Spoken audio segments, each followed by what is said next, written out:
Hi guys, good morning. So dumating na ang ating na-order dito sa TikTok na baby bathtub. So ito guys ang itsura niya.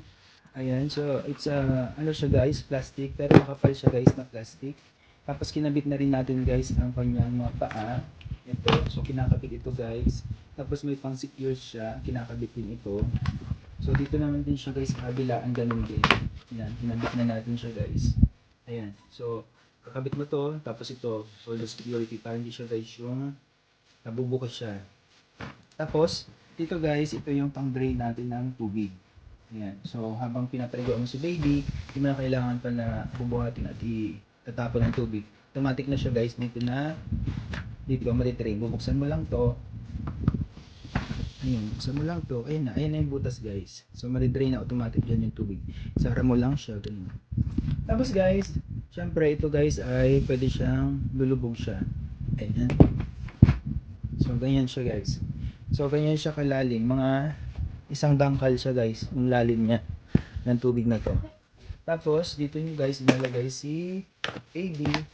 Ayan, ito guys yung parang isasabit. Ito yung hook na isasabit nyo lang doon. Pero kung gusto nyo, pwede naman siya guys i-adjust. Igaganon nyo lang siya. Tutupik nyo lang siya. Pero ayun guys, so isabit natin siya dito. Sa mga side nyo lang siya guys isasabit. Madali lang naman siyang gawin.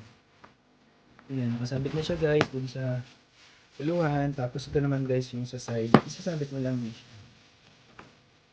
Ganyan lang siya guys. Ano din dito sa kabila. Ayan, so ganyan siya guys.